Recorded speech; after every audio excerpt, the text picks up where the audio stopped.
Donut Bag is brought to you by ExpressVPN. Your data is your business. Protect it with ExpressVPN.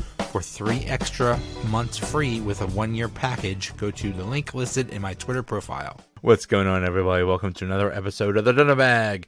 This episode, I am talking Loki Episode 2 with my MCU buddies Andrew Dzurko and Pam Bruchwalski. And wow, it really got really good. The first episode I was a little iffy on. It was okay. There was a lot of exposition, but this episode, lots of stuff happened. So I think we're at the point where we need to talk about it every week. So that's what we decided at the end of this. Like, let's talk every week and analyze each of these episodes. How's everyone doing? I have had one heck of a week, and it's only Wednesday. My goodness. Sunday was crazy around here. We had really bad storms, people without power. I believe there are some people that are still without power. So it's been 4 days for them. So I really feel for them. Our power was out for about a day, and it's kind of warm now. It's almost summer. So, there's no, problems, to nothing life-threatening or anything to worry about. So it was just a massive first world problem. Like, well, what do we do without power? What do we do? Well, we can't use our cell phones. Oh my God, do we actually have to talk to each other or something like that? Oh my God, it was just really inconvenient and annoying and stressful. And so our power came back on, and then I was talking on Monday night with my hockey buddies, Jen Shefferow and Ashley Wright, and in the middle of talking to them, the power went out again, and that's when I just lost it. I rage quit life. I just said, you know what? I'm done. I am sleeping, and whatever happens, happens. I don't care. I'm not doing this anymore. So I just slept all day and all night. I was just so angry. So it's been a crazy week. Anyway, here is my talk about Loki Episode 2. The Donut Bag starts right now. Oh my God, so much happened. Yeah. Oh my God. Seriously. First of all, let's just start with general. Give it a rating from 1 to 10. What you thought of the episode? Which episode? Okay. Both? Let's just do Episode 2. Would give it like a 12 out of 1 to 10. And I have to say, I loved it. And then I started reading like all this, like explained, Episode 2 explained. And now I'm like, now I have even more to talk to you guys about. But I'm like, can we please just concentrate on what just happened? And that was a 10, a hard 10. What do you think, Andrew? All right, so if I was going to rate both episodes, I give Episode 1 probably a 10. They explained every question that I had going into the series, and then raised new ones. This one, I was less hot on, so I'd probably give it an 8. It's still really good, but I'd probably give it an 8. I would give it an 8 also, and I'm not sure why. Lots of stuff happened, but I have no criticisms, but it's just some of it felt disjointed. Was my only issue. The parts didn't lead into other parts as cleanly as I would have liked. But that's me nitpicking. I enjoyed the episode. Don't get me wrong. What I love about this is it's only a 6-episode season, so there's very little room for filler or unnecessary stuff. It's like we gotta hit the ground running here. Like the first episode was it was a lot of explaining things, which was necessary, and now we're starting to get into it, but we're still at the start. But still, it's just, oh my goodness, it's so yeah. Okay. So let's get started. Let's do a little recap. So it goes to 1985 at a Renaissance fair. The TVA shows up to catch the variants. That we find out something about you could detect variants because of something of a temporal aura or something like that. I don't know. Yeah, it's something on how the aura is off or something like that. They have like a little scanner that does it. Mm-hmm. And it was a trap. The variant takes control over Hunter C-20. Who can randomly just beat down all of the other hunters. Like, I get she's the boss, but like, wouldn't 3 of them be able to overpower her? Well, yeah, but I They were mean, shocked. exactly. Well, you wouldn't expect your coworker to be beating you up. Okay. So I think she had the element of surprise. All right, I'll give it that. So they go. The variant takes C20 and goes through a time door, which is a big part of all of this. So, I heard. Was it true that Agatha was in that Renaissance fair? I thought that for a hot second, and that's part of the reason I rewatched the series or rewatched that episode. Is the woman that's like, "Hey, you're not in costume." Da, da, da, da. I was like, "Is that Agatha? Is that Agatha? Like from WandaVision? Are they doing a crossover?" It's not. It's not the same actors. Unless they, I mean, well, it's not. It's definitely not Catherine Hahn, but it might be the character Agatha. I mean, maybe they say it's the same character, but yeah, it's dedefinitely not the Agatha from WandaVision. We're recording this Wednesday night, so we don't have all the. I've read a lot of analysis and seen a lot of analysis, but I'm sure that'll come out in all the Easter eggs videos and stuff like that. So all the stuff that I was too dumb to not notice. So then we go to Loki doing training with Miss Minutes. Can I just interject that I love Miss Minutes? That little clock. What is Miss Minutes? She's so fun. I love that character. Is Miss Minutes just AI, or is it was it a recording or I mean, I think it's like what was Tony Stark's one's called? Jarvis, stuff like that. No, it was Jarvis, and then it was Friday. Right. Like, yeah, I think it's like that. It could be AI, but it could also be a recording, because if you could go back in time, you can know that what somebody is already going to say. So you could, I don't know. That's the weird thing with time travel. It's so confusing. My goodness. Yes. He's training him, and they say, what happens when a Nexus event branches past the red line? And they say, well, the TVA can't reset the timeline. It would lead to destruction of the timeline and collapse of reality. And then there would be too many timelines. There'd be maybe a multiverse war. And because who would imagine that ever happening? We don't have a movie coming out called Doctor Strange Multiverse of Madness. Exactly. At all. Exactly. They said that they mentioned that in episode 1. It's like, hey, you can have a multiverse and there would be madness. I'm like, wow, that's such a coincidence.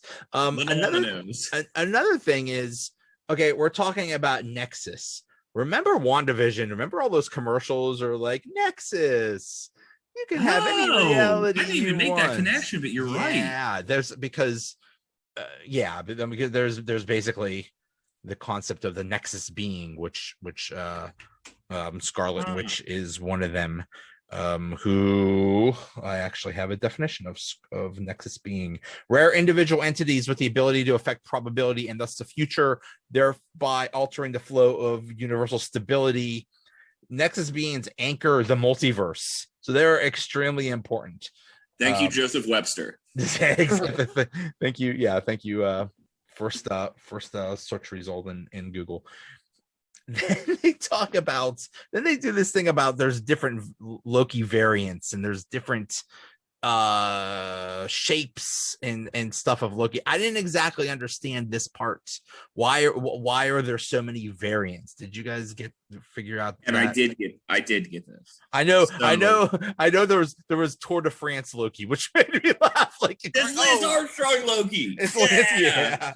But I don't understand what the purpose is of why they all look different. It's to show that they took different paths is what it's supposed to convey. Okay. My big question is there a Hulk Loki? They show that like big jacked one, right? Yes. That's Hulk Loki. That's supposed to be Hulk Loki. I'm not sure, but that Loki definitely hit the gym. That dude did not miss chest day. Yeah. I was gonna say he kicked Thor's butt. The 100 B15 says Loki is a cosmic mistake, which is interesting. And they play this theme that the Loki variant that they're trying to catch is more dangerous and superior. Mobius is not worried about being betrayed by Loki because he knows that Loki wants to get a seat in front of the timekeepers. I think he is. What? I think he is worried? Nervous. Throughout the whole thing, he's tentative. Like, the only reason I can control him is I can offer him something he wants. Like, he knows that his control over Loki is tenuous at best, is what I got off. And he is playing a dangerous game. That's Go ahead. I think it's higher than all of that. I think one of the things that this episode solidified is that Loki really is, you never know. Is he playing a game? Is he ahead? Is he behind? Is he like the one that's in control? Is he not? So I mean, maybe I'm overthinking, but I'm almost to the point where I think Mobius and the TVA perhaps want to overthrow the timekeepers or change something about what's about to happen with this timeline, this sacred timeline. And they knew Loki would be the one to do it. Interesting. I think there's a lot to that. So Pam brought up one of the things I have down in my notes. So Owen Wilson, character Mobius, throughout this entire ordeal, is asking all these questions. He's asking all these questions of Loki. He's asking all these questions to his superiors. He's asking all these questions to pretty much everybody. Is he trying to figure out how to throw over the TVA? I think so. Maybe he's the real villain. I think that's one of the big things of the series so far is we don't know who the villain is. No, we don't. Hashtag Sharon Carter. I mean, who knows? You know? Yeah. I mean, and we don't know who the villain is, and we don't.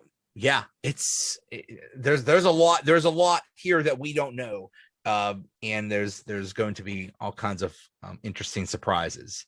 We don't know who the good guys are and the bad guys are, basically. No.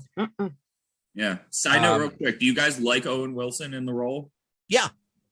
I think he and Tom Hiddleston are really good actors, and when they're doing scenes together, I think they're my favorite. They add a lot to, their dialogue, their interaction is, very good. So I'm happy with them. Yeah, I mean, I agree. At the first one, I was a little bit like, really, Owen Wilson? Right. But by the end of the first one, he grew on me. And I think in this one, it's totally solidified that banter they have and that give and take they have. I mean, it's this like metaphor for who's good, who's bad, I love their relationship.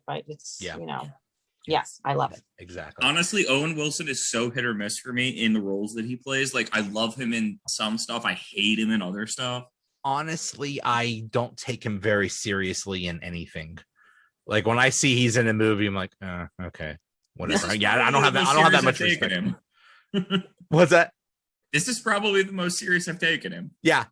When I see him in movies, like, oh, whatever. Well, and how brilliant is that after 2 episodes of this Marvel TV show, you just said that, and I feel that way. Like, I'm taking him seriously. I am taking this banter between them seriously, which I think is amazing. He's doing a great job. He's doing a great job. He's a really, really cool character. So Loki asks, why can't they just show up a little bit before the variant showed up and just fix it or whatever, or catch them? And they said, no, Nexus events destabilize the time flow, so they have to show up in real time. Okay. I mean, that's a conceit I'm willing to give the show. Okay. Okay. I think that's just a whatever they call it, just to explain to help. I want to explain it away. I'm good. Like, I don't need that in my life. Let's just kill baby Hitler. But so they go back to 1985 to investigate, and Loki starts with the typical Loki stuff, like, oh, you need to have me talk to the timekeepers right now, and they see right through them. Like, yeah, nice. He's monologuing. That's what villains do. But I mean, he's also Lokiing. He's trying to Loki it. It's like, buddy, You're right. You're right. we know you better than you know you. So we're you're not fooling us this time. Yeah, Mobius doesn't buy. And then they reset the timeline, which I'm not exactly sure what resetting the timeline means. Putting it back to its proper flow as far as time is concerned. All the same people are in all the right places and nothing has been disturbed. Okay. So that actually leads me to a question I had. In Avengers Endgame, aren't Thanos, Gamora, and Nebula time variants? Like, shouldn't they be qualified as that? I think that's a question of the entire series is why was it okay for them to go back in time all those times and do those things, and then for Captain America to go back in time and do a bunch of things? Why was that time travel okay, but not certain other time travels not okay? Right. Yeah. Yeah. Like basically because the TVA determined, well, that's not the sacred timeline. It's like, who gave you that right? I get a very strong suspicion from the way they keep showing that timeline branching out, like in every episode, that by the end of this, we're not going to have a singular timeline. Oh, I think I agree. I think it's going to lead to all of the.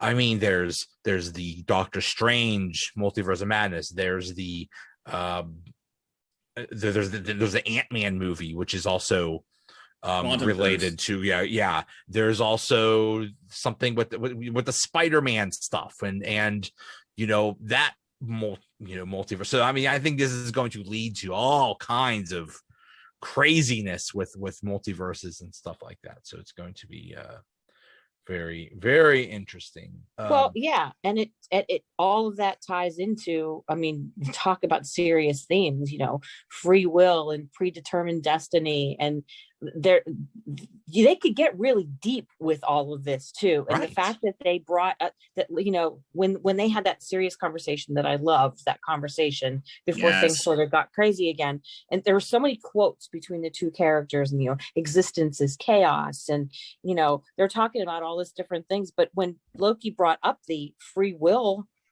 thing, well, so there's no free will. They could really go deep, important stuff here. It'll be very interesting. Yeah, absolutely. Yeah. I mean, Loki's, if nothing happened in the quote unquote sacred timeline, Loki dies when Thanos chokes him out, and he knows this. So it's like, hey, by the way, how good was that scene though? Sorry, not to sidetrack you, Joe. What's that? But how good was that scene? He didn't cry at his own death. He cried at his mother's death. Yeah. And that just awesome. got me in the feels. And then he cries when he finds out what happens to Asgard. Right. Right.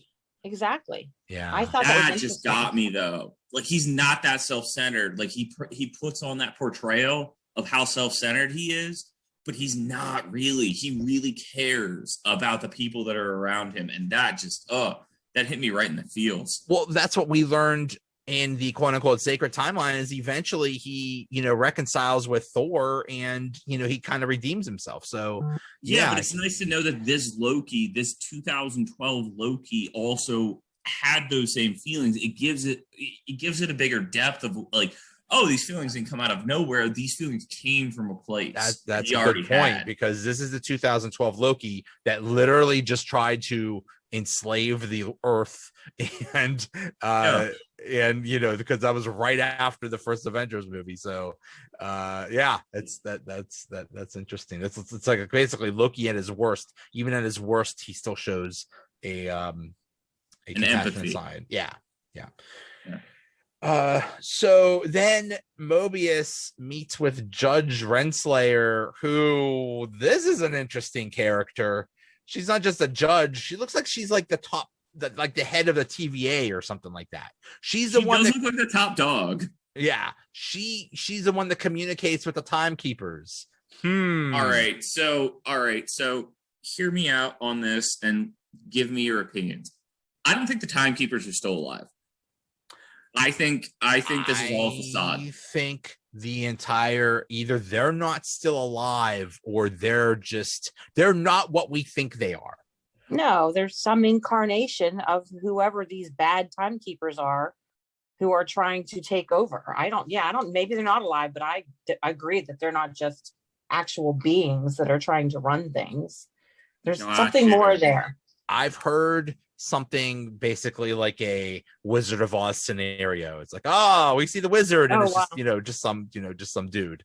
So something like that. It's not what it seems, definitely. So it just depends on how closely they stick to the comics, because in the comics they're created by this being called he who survived, or he who lived, or something like that, who's basically the last remnant of a universe that doesn't exist anymore, because apparently universes come and go, and he creates them to protect the proper flow of time, and then finds out that they're messing with it, and Thor has to get involved, and it's this whole big thing. The TVA was actually, I believe, introduced in an episode in a edition of Thor. I think that's when they were first introduced, or something like that. I think. Oh, were they? I think so. And there's something which someone who we know is going to appear at some point, and that's Kang the Conqueror, who is either one of the timekeepers or the villain of the timekeepers or something like that. But he plays a major role in this, and we haven't seen him yet. He's going to be the villain. Okay. He's not a timekeeper. Okay. Well, isn't one of his statues? Isn't he one of the three things that have? Oh, he's not. Okay. No, those three statues that they showed in the show, none of them are Kang. They have similar visages to Kang. So, given the fact that they're Celestials and you can kind of make them up as you go along, you might be able to paint Kang in there. But no, Kang is not one of the timekeepers, to my knowledge, unless they changed his image drastically. None of those look like Kang. We'll see what I'm not saying it's not possible. Did it kind of seem like Mobius and Renslayer kind of were a couple, kind of like there was a romance there? Yeah, kind of. I don't know about that. I wondered, and I thought, please, I just don't even go there. Well, there's only 6 episodes. We don't need that. I don't think they will go there. We don't care about their romance. We don't need to know about it. Unless it has a plot point that means something of some sort. Exactly. I don't care. Mobius, do your thing on your own time, bro. But anyway, Mobius is. He said he brings Loki on the missions so that he could get more inside Loki's head, so he could learn about the variant, because as we learned in the first episode, the variant is actually Loki. And he says maybe Loki can change, and Renslayer says only if the timekeepers allow it. There's that, and that's what leads me to believe the timekeepers aren't real. Or the bad not guys. real, or they're dead. Or the bad guys, yeah. Or they're the excuse, or they're the fall guy for whoever's plot this ultimately is. Yes. True. Now it's weird that who has actually met the timekeepers is basically Renslayer but not Mobius. Mobius has never met these timekeepers, and we don't even know that Renslayer has met them. We don't know for sure. We don't know anything. Right. Exactly. So can I just let me throw in here again. I think that's what's so brilliant about this episode and this show is that it's like one more layer of what could possibly be all lies and all turns out to be something else. Like, I feel like nothing we're seeing is absolute, which is kind of cool. Exactly. That's what I love about the God of Mischief. Exactly. Like, You're having fool me, I'm good, but just make it entertaining, and they're doing that. You're having a show literally about the God of Mischief. You better be throwing a lot of mischievous stuff and lies and stuff like that. You better be throwing that out, and dang it, they are. So good for you. I'm glad, but my biggest worry when Disney took over Marvel was that they were going to start pulling punches. They were going to start doing safe Disney level like stuff. And they haven't. So far, they've been like, yeah, let's just go. You got your thing, Marvel, go to it. And I'm totally down with that. Donald Duck is a timekeeper. No, just kidding. Oh God. No, Howard the Duck. But No. seriously, but that's a good point. It's, it's like, oh God, what's going to happen now? That Disney has taken over, and really it's been nothing but good.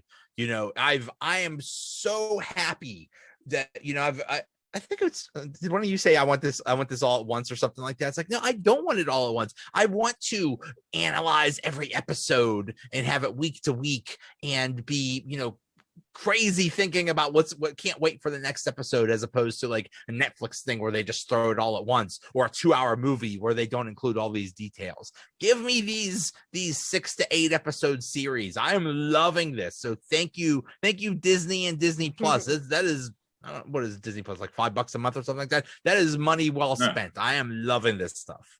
Honestly, these nice contained stories, I'm loving, because it gives you the ability to tell a story without having that 90-minute, 2-hour, whatever movie format. You can tell the story you actually want to tell. Exactly. And exactly. I do enjoy that. You could get a lot more into it with it. Basically, these are 6 to 8 hours. These are basically 6-hour movies. All of these, this WandaVision, Falcon Winter Soldier. These are basically 6-hour movies. You just put them all together. We're just getting them in little bits, and I am loving it. So, me too. Yes, very, very happy with that.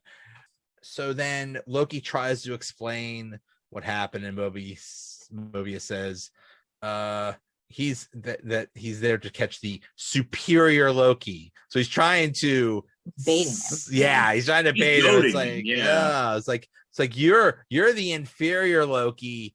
So if you want to prove you're the superior one, you go catch the superior one.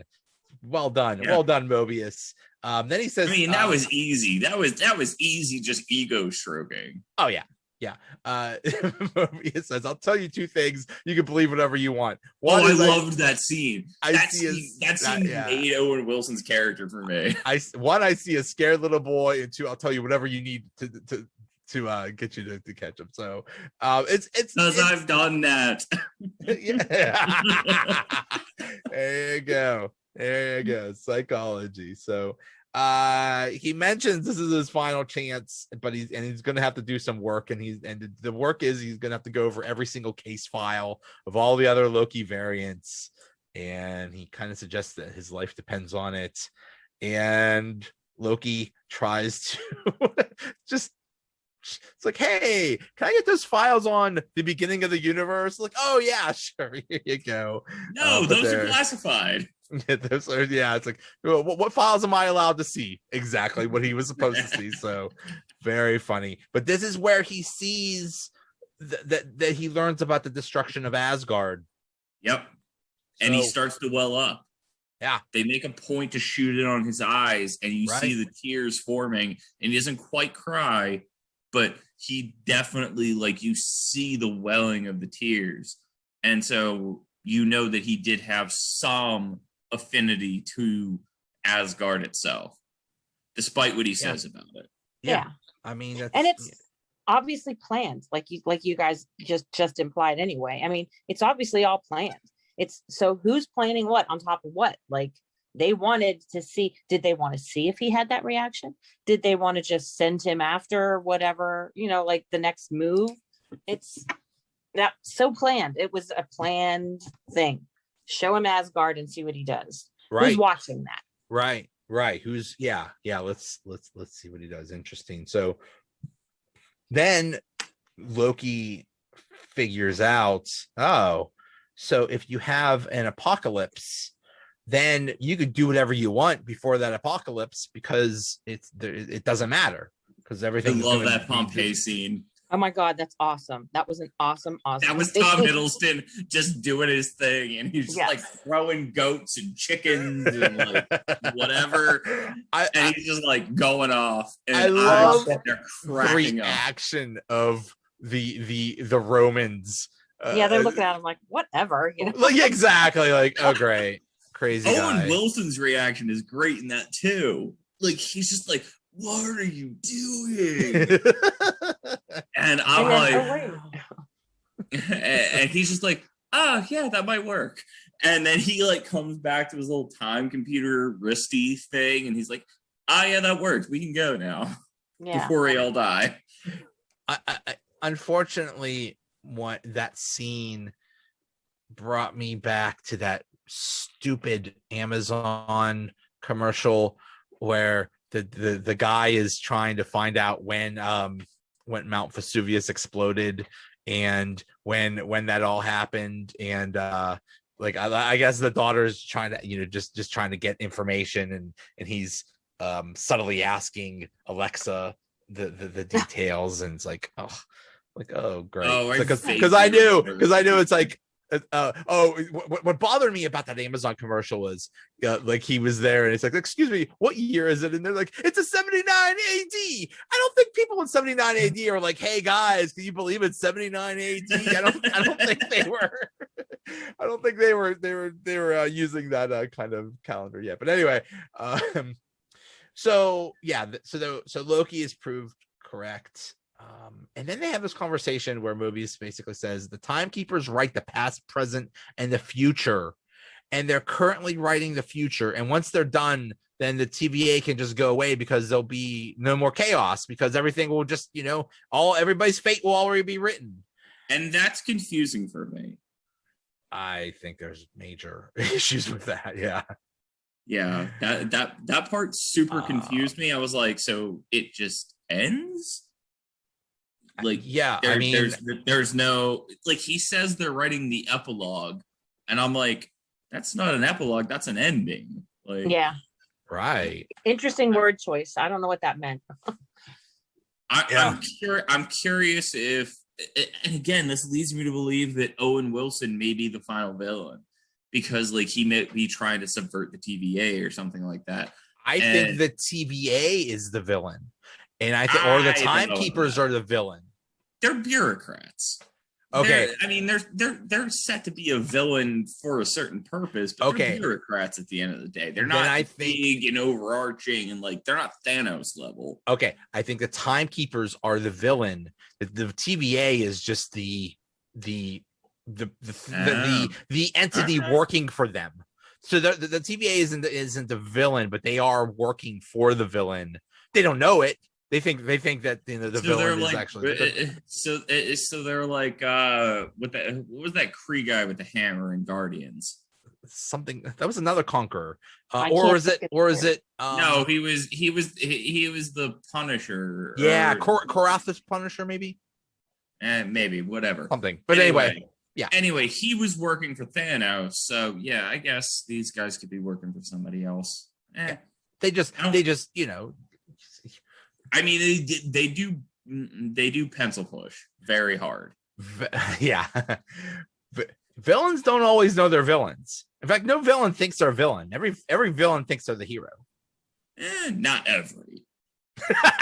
Oh, I think so. I think they all think they're the hero. They think that the Red Skull thought he was a hero. I think the Red Skull wanted to conquer the world. Yeah, and all right. So that evil Captain America stopped him. As Obi-Wan Kenobi said, it's all dependent on a certain point of view. From a certain point of view. Kenobi also said, "Don't take the high ground." So. Mobius needs to take the high ground when he gets on that jet ski, which is everybody's very looking forward to him take on the jet ski.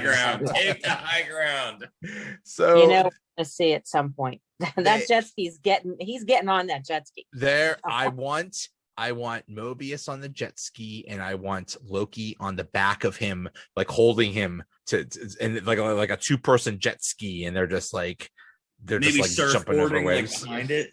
Yeah. Yeah, that'll be awesome. But so they talk about the kablooey gum that they found, and kablooey gum was only sold on Earth from 2047 to 2051. All right, I am so glad I didn't recognize that actual brand, because I was like, I don't know what that brand is. Is that an Right. actual brand? Right. And now I'm glad Now they're we know like, why. oh, it's a futuristic brand. Right. So One I wouldn't know about. So they figure out that it's in an that the variant is hiding in an apocalyptic. Easy for me to say. Yeah, that event in Alabama in 2050 or whatever. So they go there, and now one thing interesting: Loki used magic to make himself dry, so he could use magic on Earth when they're outside of the TVA. Yes, that was interesting. Interesting, and he didn't use it much. Right, he doesn't. Right, unfortunately, because budgets. Yeah, and then for some reason, Hunter B-15 says Loki has to go with me. Okay, whatever. Yeah, so that was a stupid decision that I didn't understand. I think that whole character kind of sucks, but anyway, she's supposed to suck. I would tend to agree with you. So this Loki variant, we already seen it, how it can control people's minds, but also like take over their bodies or something like that. That was kind of like she wasn't just taking over their body. She was also like working in tandem with them. So it's a kind of weird. It's not just possessing someone. It's basically like a remote controlling someone. It's essentially, yes. If you listen back, and I can't remember because I didn't write it down. If you listen back through the episode, they give a name to it. Yeah. Because Loki's very specific about, it's body variants and it's illusions. And there's a difference between this and this. Yeah. Right. Exactly. He made a big deal to differentiate those. So so it's slightly different, but it's for the lack of a better way to say it, it's possession. So Loki meets this Loki, who is a woman, and everything I've seen basically calls her Lady Loki. Yes. Okay. So Lady Loki. Now this is where it gets interesting. Apparently in the comics, there was a story where I maybe because Asgard got destroyed or something like that, Loki's essence got transferred into a female body. So it's basically Loki, but a female version. But this one, how do we know she just didn't? We just saw her take over people's bodies. How do we know she just didn't take over this woman's body and just say, "Hey, I like it here. This is gonna be my new host body"? We don't. We don't know. We don't. So Loki says he wants to overthrow the TVA and he needs a lieutenant and lieutenant. I don't know what that means. I caught that. And Lady Loki says that if anything, I think at one point she says, if anything, you are me or something like that, or I don't know.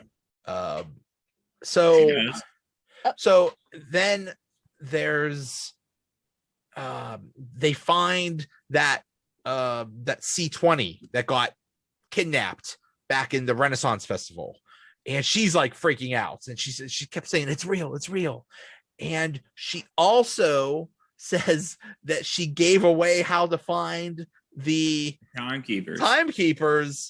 Wait, how does she know how to find the timekeepers? That is my big question. Thank you for asking that. That is my big question. Why does this boots on the ground, nobody know where the timekeepers are, and the higher up in the office with scotch doesn't know where the timekeepers are? Yeah. How does that work? Yeah. I don't understand. I don't understand this bureaucracy. And we don't get enough reaction from the characters to have any idea what it means. Like, that doesn't help us at all. You just get that. You're absolutely right, Pam. Wait, what? Yeah. That didn't make sense. So like what? Yeah, and then the biggest part of this episode, she takes all of the time charges that she's stolen throughout all these other times that she's unfold blows up a or Walmart. yeah, and she blows up, but she takes the reset charges and sends them through time doors and sends them to other parts of the timeline, which just creates havoc. Yeah. And the TVA is going ape, you know what. And then she opens one of the time doors and Loki goes through. And boy, that time door was open a long time. Was she basically saying, waiting for Loki? Exactly. Was she basically saying, come on? Yes. It was waiting for Loki. Yeah. So then the TVA, they have like all of these, like the timelines are going crazy. The branches are going all over the place. They have a whole bunch of places and times where it's going crazy. So what? Okay, I'm just gonna list some of them because I wrote some of them down. Ego in 1382. Ego was the planet, was also Star-Lord's dad. Father. Okay. Yeah. Titan in 1982, New York in 1917, Tokyo in 1984. I forget where Hala is. I think Hala is a scroll planet or something like that. Vormir is where the Soul Stone is. The Soul Stone. Yeah, so that was in 2301. Lisbon, Portugal in 1492. Interesting. Wait, Joey, where'd you get these? Where did you get these? Screenshot. Okay. They briefly showed them. Showed them. Hold up. Okay, sorry, I didn't interrupt. Do they explain why there's a Soul Stone sitting in the Time Variance Bureau? Because that seems like a terrible thing to have sitting in your desk. Why are there a bunch of Infinity Stones there, and they're just not necessarily, but like all of them, yes, but specifically the Spirit Stone. Right. Okay, I'm glad you mentioned those, so we can go back to episode 1 just for 1 second. So if we see those and everybody's all after episode 1, oh my God, like there's all these Infinity Stones, and what about Black Widow's sacrifice and all this and blah, blah, blah. And you're really upset about that. But then you get to this episode and there could be a whole bunch of different Lokis, and that's not cool. And which one means something and which one doesn't. And they're going off in different directions. Like, I think the whole point here they're building on is those Infinity Stones aren't real. The real ones are the real ones. There's only one gauntlet. There's only one set of stones that matter. Well, from what I understand, they had all those Infinity Stones because, and they did nothing. Those stones in the TVA mean nothing because Infinity Stones from a different universe don't work. Okay, well, they only work in the time. They only work in the universe that they're there with. So, but that's exactly my point. Like, so in my mind, I'm saying, okay, so there can be more than one set of Infinity Stones, but there's only one that really matters. Like, that's how I'm looking at it. There can be a whole set of Lokis, but there's ultimately only going to be one that matters. And as we go forward, there can be a whole bunch of timelines, but there's only going to end up being one that matters. Like, that's where my mind is going with these layers of things. Well, that's the thing is no, she can argue. You can definitely argue that.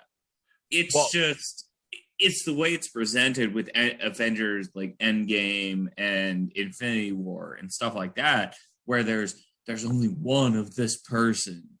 There's only one of this thing, like type of deal. It gets very nebulous. Well, I think that's the whole point of all of this, is that they're trying to preserve only that one timeline, that one true timeline. And you don't want multiple Infinity Stones and multiple Lokis and multiple Thanoses and all this stuff. You just want one set of things. So I think that's part of all of this is, interesting. It was all nice and neat and tidy, and now it's going to be chaotic. And all the rules. So we could see Black Widow again. We could see Thanos again. We could see everybody. Gamora. Everybody. Yeah. Everybody. The end of release. What's that? By the way, everyone needs to see that the weekend of release, because I will not hold myself in contempt after I see it. What, Black Widow? Yeah. Oh yeah. I'll see that immediately. Yeah. Well, you know what? I'm suddenly now more interested in Black Widow with this series. Like, not that I wasn't, but I mean, I have Joey, you and I talked about this before. Like, Black Widow wasn't like my all-time fave, but all of a sudden, exactly. with the developments in Loki, I'm like going, oh, wait a minute, there could be a lot going on in that movie that we just didn't know about. So.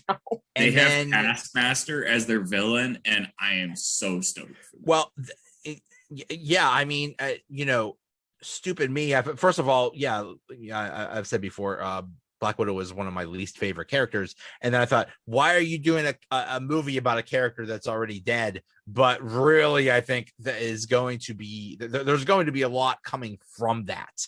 Yeah. Maybe not necessarily related to Black Widow, but related to a lot of things. And then you have to consider that things got thrown. We had our own little variant of the timeline with when COVID happened, and Black Widow was supposed to come out last year and set off. I believe it was supposed to be the first thing of phase 4, but now it's all, because it got delayed, things had to change. For the better, probably. Yay. Honestly, yeah. it looks amazing. It does. I'm excited. Now I'm excited to see it. Now, basically anything MCU, I'm just excited to see. I know, me too. Shang-Chi, even anything but Mobius and Renslayer love story. I do not want to see. I don't want to see that romance plotline. I don't. So why did, we'll call her Lady Loki, why did she do this? Because what ends up happening is she has like, I don't know, it looked like 30 different time charges that go through different time doors to various parts in history, various times and places, that creates chaos, and the TVA is going crazy. Why did she do this? I think to mess with the TVA. I think there's more than that. I think she wants I have no idea. I think there's more to it too. I think basically what happened was the entire TVA is like, oh crap, everybody is going crazy. Everybody is going to all of those time periods and places to try to fix it. So basically you're emptying out the entire place. So it would make it really good point. Convenient for her and Loki to show up, and now she knows how to reach the timekeepers. Now she could have an audience for the time. That's what I'm saying, is they empty out the Time Variance Bureau to meet with the timekeepers. Yeah. They do that in concurrence to meet them. It's gonna get really interesting, and we're only in episode 2. It absolutely is. I am so excited. This is bonkers. It really is. All right. Can anybody explain real quick to me? Because I'm the Marvel guy and I pride myself on knowing all this stuff. So all the Infinity Stones that are in this guy's drawer, there's a Soul Stone. There's an orange stone. I mean, I'm assuming it's a Soul Stone because they're based on color. Who gave up their existence for that stone? Do we know? Or is like initially? That... You mean initially? Like who created that?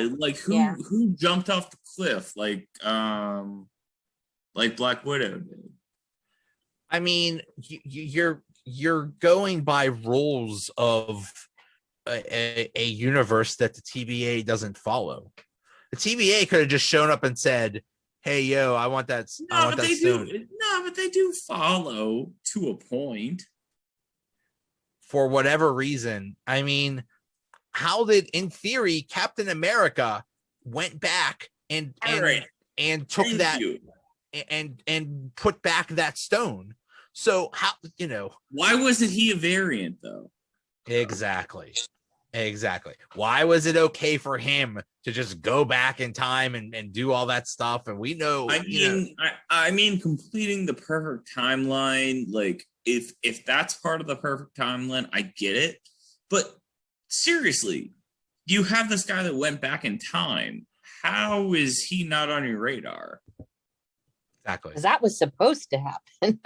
That's their exactly. Yeah. Exactly. What does that mean? So these timekeepers have decided they're basically like in a hockey game, like the referees. It's like we really want this team to win, so we're gonna create a whole bunch of penalties on the other team so the team we want wins. It's something like that. They're basically determining what should happen. They're basically determining the future. It's like, who are you? Yeah. What gives you that right?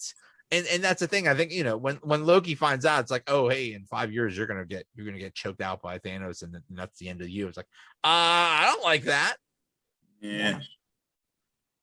He's motivated to figure it out. He is motivated. That's cool. It is going to be so interesting, and it's going to be so interesting how this all gets resolved or doesn't get resolved, and how it leads into everything else. I just hope it doesn't. You know what? I don't care. I don't care if it gets too confusing. I'm just along for the ride. So I'm just going to enjoy do what you gotta do, man. I mean that it always goes back to how does time travel work in the MCU, and we had that explanation with in Avengers Endgame where who is it? Ant-Man says, so Back to the Future was BS or something like that. I know. Future was a bunch of BS. I love that. So I mean, there's I just saw the video. It's like here's the 9 different ways that time travel has been explained in different various things. Like there's so many ways you could do it. So I don't care. Hey, bring back Black Widow. I don't care. Bring back Dr. Octopus and bring them all back. I don't care. The classics. This was so much fun. I was looking forward to this all day. Hey, yeah, me too. If you want to talk after the next episode, I'm totally okay with that.